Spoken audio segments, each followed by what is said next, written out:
আসসালামু আলাইকুম রহমতুল্লাহি অবরকাতুহু। সম্মানিত দর্শক, রাষ্ট্রপতি পদ নিয়ে বেশ ঝামেলায় পড়েছে বর্তমান বিএনপি সরকার। একটি ত্রিমুখী লড়াই, একটি ত্রিভুজ সংকট, যা কিনা সরকারের অস্তিত্ব নিয়ে টান দিতে পারে। সংকটগুলো আগে বলে নেই। প্রথম সংকট হলো, আমরা সবাই জানি বা আন্দাজ করি, বিএনপি সরকারের সঙ্গে সরকার গঠনের আগে যে লন্ডন বৈঠক হয়েছিল, সেখানে নিঃসন্দেহে ডক্টর মোহাম্মদ ইউনূসের সঙ্গে বিএনপির একটি সমঝোতা হয়েছিল এবং সেই সমঝোতা জামাত এবং এনসিপি তারা এতে রাজি হয়েছিল। মূলত বিএনপির সঙ্গে সমঝোতা করাটা জামাত এবং এনসিপি প্রাথমিকভাবে মেনে নিতে চায়নি, কিন্তু ডক্টর মোহাম্মদ ইউনূস তিনি অনেকটা ঝুঁকি নিয়ে হয়তো বিএনপি এবং জামাতকে রাজি করিয়েছিলেন। এই কারণে কি হলো, লন্ডন থেকে যখন তিনি ফিরে এলেন, সঙ্গে সঙ্গে এনসিপি এবং জামাত এটাকে রিভোল্ট করলো যে একটি দলের প্রধানের সঙ্গে একেবারে লন্ডনে গিয়ে দেখা করতে হবে কেন, ইত্যাদি ইত্যাদি নানা রকম বিষয়। কিন্তু পরবর্তীতে সামহাও তারা ডক্টর মোহাম্মদ ইউনূসকে বিশ্বাস করেছেন, বিশ্বাস করতে বাধ্য হয়েছেন, অথবা তাকে নির্ভর করেছেন, অথবা ডক্টর মোহাম্মদ ইউনূস তার যে স্বভাবস্বরূপ মার্কেটিং যে ক্যাপাবিলিটি, সেই মার্কেটিং ক্যাপাবিলিটি দ্বারা এই দুটো রাজনৈতিক দলকে তিনি ঠান্ডা করতে সামর্থ্য হয়েছেন। তো সেক্ষেত্রে ডক্টর মোহাম্মদ ইউনূসের সঙ্গে জনাব তারেক রহমানের যে বৈঠক, সেই বৈঠকে কি কি আলোচনা হতে পারে? এক নম্বর আলোচনা যে রাষ্ট্রপতির ক্ষমতা বাড়বে এবং সেখানে ডক্টর মোহাম্মদ ইউনূসকে নিয়োগ দেওয়া হবে, হতে পারে এটা। এখন একটি অলংকারিক যে রাষ্ট্রপতির পদ, এই পদে ডক্টর মোহাম্মদ ইউনূস কোনো অবস্থাতে স্বাচ্ছন্দ্য বোধ করবেন না। অনেকটা পাকিস্তানের যে রাষ্ট্রপতির পদ রয়েছে, ঠিক এইরকম একটা কাছাকাছি যদি তাকে ক্ষমতা দেওয়া হয় এবং সেইভাবে তার সঙ্গে, অর্থাৎ তারেক রহমান সাহেবের সঙ্গে তার একটা সমঝোতা হতে পারে। ২ নম্বর হলো যে তারেক রহমান সাহেবের যে সরকার, সেই সরকার একটা জাতীয় সরকার হতে পারে এবং সেই সরকারে ডক্টর মোহাম্মদ ইউনূসের যারা বিশ্বস্ত লোকজন রয়েছেন, সেই বিশ্বস্ত লোকজন তাদেরকে প্রোভাইড করতে হবে। তো সেক্ষেত্রে তার কিচেন ক্যাবিনেটের যারা লোকজন ছিলেন, বিশেষ করে ধরেন লামিয়া মোর্শেদ, তারপর আদিলুর রহমান শুভ্র, এই যে এখন যিনি আছেন খলিলুর রহমান, তিনি, আরও যারা ছিলেন কয়েকজন, ফাইজুল কবির খান, তারা টেকনোক্র্যাট কোঠায় বিএনপির মন্ত্রী পরিষদে স্থান পাবেন, এই ধরনের একটা কথা হতে পারে। অথবা জামাতের কিছু লোক, এনসিপির কিছু লোক, তাদেরকে বিএনপি প্রোভাইড করবে বিভিন্নভাবে, এবং এইগুলো একেবারে সাধারণ কথা, এগুলো হতেই পারে। ২ নম্বর হলো যে জুলাই সনদ যেভাবে রচিত হবে সেইভাবে বাস্তবায়িত হবে এবং সেখানের মূল ধারাগুলো যে এটিকে একটি বিপ্লব হিসেবে স্বীকৃতি দেওয়া, যে থিম এবং যে সকল বিষয়ে অ্যামেন্ডমেন্ট করা হয়েছে, যে অ্যামেন্ডমেন্টগুলো করতে বলা হয়েছে, যেগুলোতে দায়মুক্তি দেওয়া হয়েছে, সেগুলোর ব্যাপারে বিএনপি শতভাগ রাজি থাকবে। তারপর যেটি হবে সেটি হলো এই যে গণভোট অনুযায়ী সংবিধান সংশোধন হবে, সংবিধান পুনর্লিখন হবে বা সংশোধন হবে। এরপর সংসদের দুটো কক্ষ, উচ্চ কক্ষ, নিম্নকক্ষ, এটা হবে। এই বিষয়গুলো লন্ডন বৈঠকে আলোচিত হয়েছে, এরকমই ধারণা করা হয়। এবং তার প্রেক্ষিতে এই যে ডক্টর মোহাম্মদ ইউনূস যেভাবে নির্বাচন দিয়েছেন, যে নির্বাচন নিয়ে বিএনপি নির্বাচনের আগের দিন পর্যন্ত সন্দিহান ছিল, তো বিএনপি তার প্রেক্ষিতে যখন ক্ষমতায় এলো, ক্ষমতা আসার সঙ্গে সঙ্গে যে ঘটনাগুলো ঘটে গেল এত দ্রুত, এবং যেগুলো ঘটবে তা অনেক রাজনৈতিক বিশ্লেষক বলেছিলেন এখন বিএনপি যা করছে এইরকমই বিএনপি করবে, অনেকে বলেছিল। কিন্তু ডক্টর মোহাম্মদ ইউনূস পরিস্থিতির কারণে হোক, অনভিজ্ঞতার কারণে হোক, দেশি বিদেশি চাপের কারণে হোক, অথবা বিএনপিকে তিনি অতিমাত্রায় মহব্বত করেছেন সেই কারণে হোক, তিনি বিএনপির হাতে আসলে ক্ষমতাটা দিতে চেয়েছিলেন। তো সেই ক্ষমতা পাওয়ার পর বিএনপির যে নতুন সরকার, অনেকগুলো বিষয় তারা ঐকমত্য পোষণ করেছে। কিন্তু ওই যে জামাত, এনসিপি, ডক্টর মোহাম্মদ ইউনূসের যে সকল অলিগার ছিলেন, তার জমানাতে যে সকল কিচেন ক্যাবিনেটের সদস্য ছিলেন, ওই সময়টাতে যারা সুবিধাভোগী ছিলেন তাদেরকে প্রোভাইড করার মতো একটা সিঙ্গেল জিনিস এখনো পর্যন্ত করা হয়নি। তার ফলে কি হলো? তার ফলে যেটা হলো যে ক্রমশ এনসিপির সঙ্গে, জামাতের সঙ্গে, বিএনপির সঙ্গে ডক্টর ইউনূসের সঙ্গে একটা দূরত্ব তৈরি হয়েছে এবং সেই দূরত্বটা এখন একটা ভয়ঙ্কর আকার ধারণ করেছে। এটি গেল এক। ফলে ডক্টর মোহাম্মদ ইউনূসের এই রাষ্ট্রপতি পদে ফিরে আসা, রাষ্ট্রপতির ক্ষমতা বৃদ্ধি করা, এটি এখন অনেকটা আসমানের চাঁদ তারা হয়ে গেছে। দ্বিতীয় বিষয় হলো বিএনপির ভিতরের এক শ্রেণীর বেশিরভাগ লোক তারা কারণই খুঁজে পাচ্ছেন না যে কেন আওয়ামী লীগ জমানাতে যিনি রাষ্ট্রপতি ছিলেন বা আওয়ামী লীগের রাষ্ট্রপতি শাহাবুদ্দিন চুপ্পু, যাকে জামাতের লোক, এনসিপির লোক একেবারেই দেখতে পারেন না এবং ডক্টর মোহাম্মদ ইউনূস একেবারেই পছন্দ করেন না, আমেরিকান লবিও পছন্দ করছে না, সেই মানুষটিকে রাষ্ট্রপতির পদে রেখে বিএনপি লাভ কি হচ্ছে? বিএনপি কেন তার রাজনৈতিক যারা মিত্র, দীর্ঘদিনের মিত্র, এখন যাদেরকে মামু বানানো হয়েছে, আমি এবং মামুদের সরকার, যাদেরকে ছায়া বিরোধী দল, যাদেরকে গৃহপালিত বিরোধী দল ভার্সন এআই, আর্টিফিশিয়াল ইন্টেলিজেন্স তৈরি করে সরকারকে টিকিয়ে রাখা হয়েছে, যাদেরকে ইলেকশন ইঞ্জিনিয়ারিং বলেন, ফল ইঞ্জিনিয়ারিং বলেন, যে সকল দুর্নাম বদনাম হচ্ছে, যারা দ্য পার্ট অফ ইট, যাদের সম্মিলিত যে ম্যাটিকুলাস ডিজাইন, সেই ডিজাইনের ফলে সরকার, আওয়ামী লীগ সরকারের পতন হয়েছে, শেখ হাসিনা বাংলাদেশ থেকে চলে যেতে বাধ্য হয়েছে, যার ফলে বিএনপি ক্ষমতায় এসেছে। কাজী তাদেরকে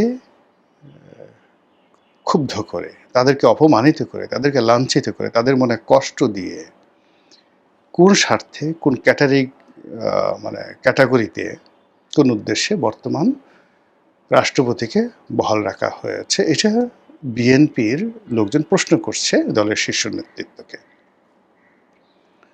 দ্বিতীয়ত হলো তাদের প্রশ্ন যে আমরা এই যে জনাব শাহাবুদ্দিন চুপ্পু, তাকে যে সরাতে পারছি না বা সরাচ্ছি না, এটা কি আমাদের ইচ্ছায়, নাকি এখানে তৃতীয় পক্ষ আছে, চতুর্থ পক্ষ আছে, ভারত আছে, দিল্লি আছে, এখানে সেনাবাহিনী আছে? তাহলে কি তারেক রহমান সাহেব স্বাধীন নন? এই রাষ্ট্রপতি তাদের জন্য কি ভালো হবে না মন্দ হবে? এই একটা গ্রুপ যারা বিএনপির মধ্যে চিন্তা ভাবনা করেন, তারা চিন্তা ভাবনা করছেন। আরেকটি যারা বিএনপির আবেগপ্রবণ গ্রুপ, তাদের বক্তব্য হলো যে এই দলে সারাটা জীবন এই দলের পিছনে শেষ করে দিয়েছেন। এরকম অনেক শীর্ষ নেতৃত্ব রয়েছেন যাদেরকে জীবন সানিয়ে এসে রাষ্ট্রপতি পদে দিলে সর্বাঙ্গীন সুন্দর হবে, দেখতে ভালো লাগবে, নেতাকর্মীরা আনন্দ পাবে। এক্ষেত্রে সবার আগে নাম আসছে মির্জা ফখরুল সাহেব, যে তাকে রাষ্ট্রপতি পদে মনোনয়ন দেওয়া হোক। কেউ ডক্টর মঈন খান, কেউ নজরুল ইসলাম খান, তাদের নামও বলছেন। কেউ আবার গয়েশ্বর রায়, তার নামও বলছে যে ঠিক আছে, আমাদের দেশে কখনো একজন হিন্দু কমিউনিটির লোক রাষ্ট্রপতি হননি, তো তাকে যদি রাষ্ট্রপতি করা হয় সরকার একটা উদার হবে। ভারতে যেমন এখন হরিজন সম্প্রদায় থেকে রাষ্ট্রপতি করা হয়েছে, এটি ভারতের একটা উদার গণতান্ত্রিক যে রীতি, সেই রীতির প্রতি সম্মান। এপিজে আব্দুল কালাম সাহেবকে করা হয়েছে, মুসলমান ধর্মাবলম্বী একজন বিজ্ঞানীকে করা হয়েছে, এটা উদারনৈতিক গণতন্ত্র। সেই ক্ষেত্রে গয়েশ্বরচন্দ্র রায়, তার আউটস্ট্যান্ডিং পারফরমেন্স, প্লাস সে যদি রাষ্ট্রপতির বাইরে থাকে, এই মাঝে মধ্যে ফুটফাট করে সে অনেক সত্য কথা বলে ফেলে, তাকে বলা হয় রয়ের 1 নম্বর লোক, দিল্লির 1 নম্বর লোক, হোয়াট এভার মেবি, তাকে যদি রাষ্ট্রপতি পদে বসানো হয়, তাহলে হিন্দু কমিউনিটি, পশ্চিমবঙ্গ, দিল্লি, দলের যারা নেতাকর্মী, তার সঙ্গে সঙ্গে তার যে দীর্ঘ সংগ্রামী জীবন, সেই সংগ্রামী জীবনের প্রতি শ্রদ্ধা জ্ঞাপন করা হলো। এভাবে অনেকের নাম আসছে এবং বিএনপির যারা আবেগপ্রবণ নেতাকর্মী, তারা আশা করছে যে কেন আমরা আমাদের এরকম একটা গুরুত্বপূর্ণ পদ, অলংকারিক পদ, সেখানে আমাদের নিজেদের লোক না বসিয়ে কেন আমরা জনাব শাহাবুদ্দিন চুপ্পু তাকে রাখবো? এই যে একটা বক্তব্য। এখন এই যে 3টি সমস্যা, চুপ্পু সাহেবকে নিয়ে সমস্যা, মির্জা ফখরুল বা গয়েশ্বরচন্দ্র বাবু রায় তাদেরকে এখানে নিয়োগ দেওয়া দুটো সমস্যা। ৩ নম্বর সমস্যা হলো ডক্টর মোহাম্মদ ইউনূস সেখানে নিয়োগ না দেওয়া। এই ৩টি সমস্যা এবং রাষ্ট্রপতি পদ, এটি নিয়ে বিএনপি যে সমস্যায় পড়েছে এটিকে আপনি ত্রিশঙ্কু সমস্যা বলতে পারেন, ত্রিমাত্রিক সমস্যা বলতে পারেন, এটিকে ত্রিভুজ বা ট্রায়াঙ্গেল বলতে পারেন, যা কিনা সরকারের সমস্ত কাজকর্মকে স্টপ করে দিচ্ছে। ওখানে জনাব চুপ্পু আছেন, তিনিও যে খুব সুখে আছেন, নট লাইক দ্যাট। এ কারণে আসলে মানুষ আনসার্টেনিটি থাকতে পারে না। যদি সরকার বলতো যে না, জনাব চুপ্পু সাহেবের যে মেয়াদ আছে সেই মেয়াদ পর্যন্ত তিনি থাকবেন, আমরা এখানে আপাতত পরিবর্তন করতে চাচ্ছি না, তাহলে বেচারা সুখে শান্তিতে থাকতে পারতেন। কিন্তু প্রতিটা মুহূর্তে জনাব চুপ্পু সাহেবও কিন্তু সেখানে এক ধরনের মানসিক যন্ত্রণার মধ্যে সেখানে রয়েছেন। আবার অন্যদিকে এখন চুপ্পু সাহেব অনেকটা যাকে বলে গৃহহারা, অনেকটা কুলহারা মানে মানুষের রূপান্তরিত হয়েছে। আওয়ামী লীগের লোকজন বিভিন্ন কারণে মানে যখনই সুযোগ পাবে চুপ্পু সাহেবকে ছেড়ে দেবে না আওয়ামী লীগের লোকজন, একেবারে শতভাগ নিশ্চিত থাকতে পারেন। অন্যদিকে তিনি যে উপকার করেছেন ডক্টর মোহাম্মদ ইউনূসের, তিনি না হলে ডক্টর মোহাম্মদ ইউনূস সরকার গঠিত হতো না।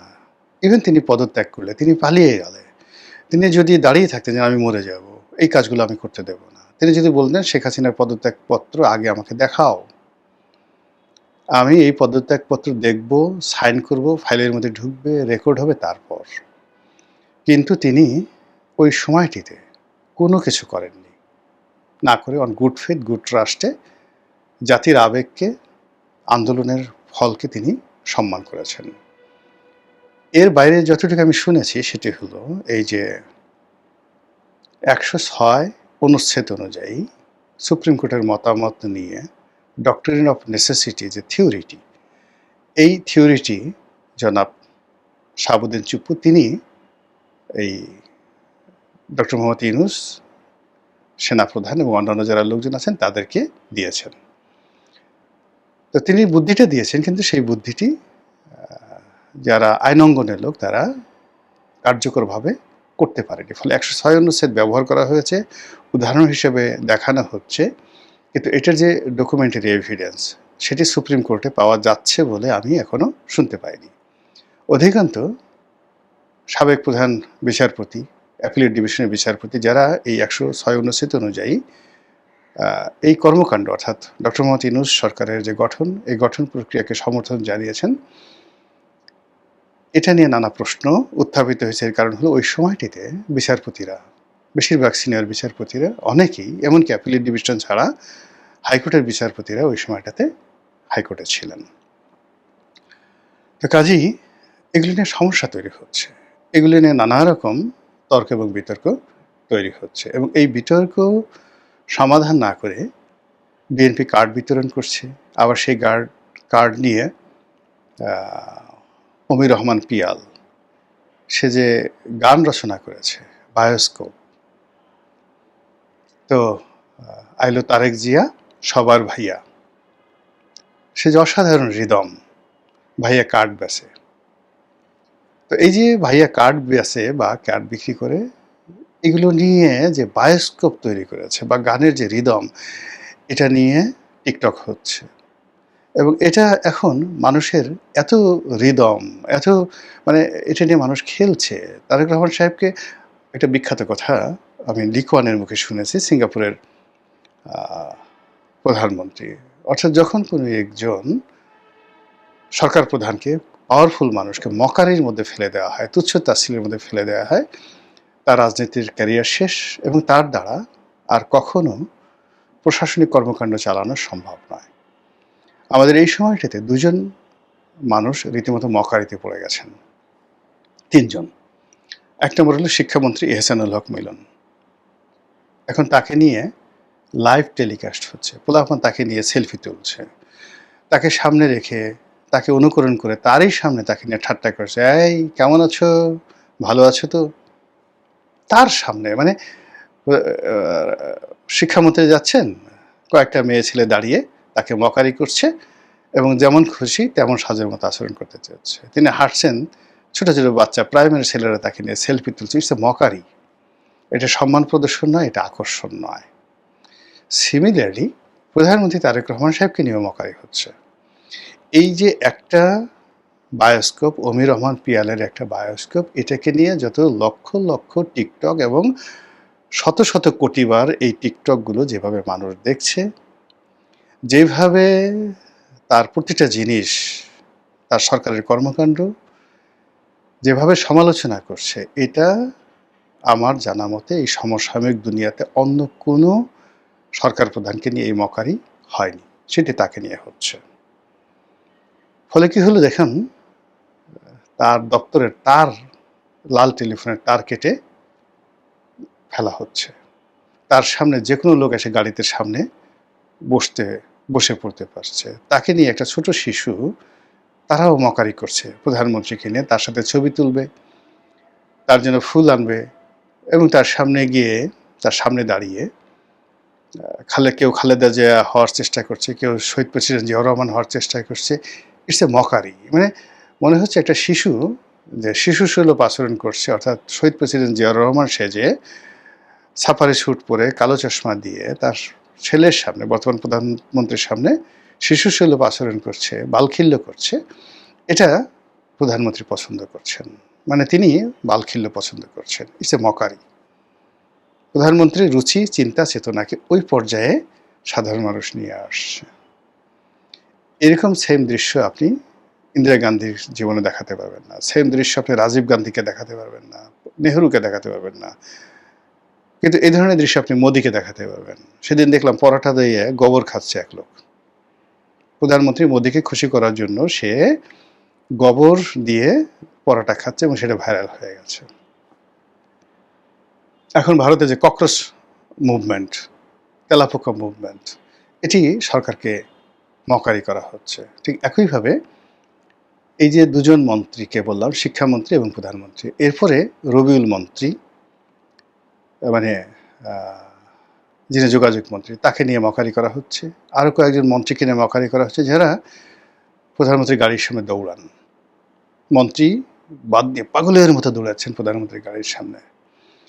তো আলটিমেটলি কী হলো, রাষ্ট্রপতির মতো একটা গুরুত্বপূর্ণ পদ, সেখানে একটা ত্রিমাত্রিক সমস্যা তৈরি করে প্রধানমন্ত্রী যে কাজগুলো করছেন, সেটা খাল কাটা হোক, সেটা কার্ড বিতরণ করা হোক, সেটা মঞ্চে বক্তব্য দেওয়া হোক, হোয়াট এভার মেবি।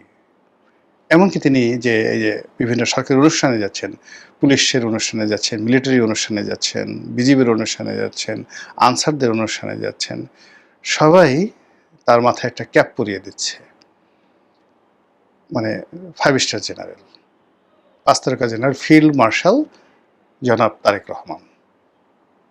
আচ্ছা, আপনি দেখেন তো এরকম 5 স্টার জেনারেল,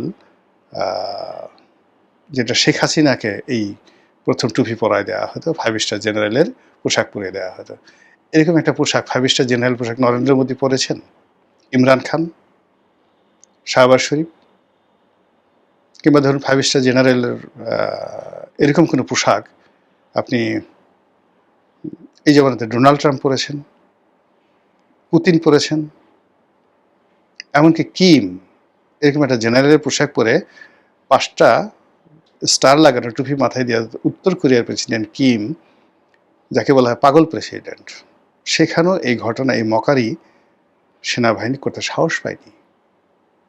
আর এই ঘটনা এখন বাংলাদেশে আনসাররা করছে, পুলিশ করছে, অন্যান্য বাহিনী করছে। ফিল্ড মার্শাল শেখ হাসিনা, তারপরে এখন নতুন ফিল্ড মার্শাল তারেক রহমান। তো বুঝতে পারেন যে এই যে বিষয়গুলো যে হচ্ছে, কেউ কথা বলছেন না, কেউ গুরুত্ব দিচ্ছেন না, আর ডে বাই ডে হাওয়ার মিঠাইগুলো উড়ে যাচ্ছে। আমরা ছোটবেলা হাওয়ার মিঠাই খেতাম না, সেরকম অবস্থা হচ্ছে। আশা করি সরকারের যারা কর্তা ব্যক্তি বিষয়টি দেখবেন, ভাববেন, বুঝবেন এবং চিন্তা করবেন। আসসালামু আলাইকুম রহমতুল্লাহি ওয়া বারাকাতুহু।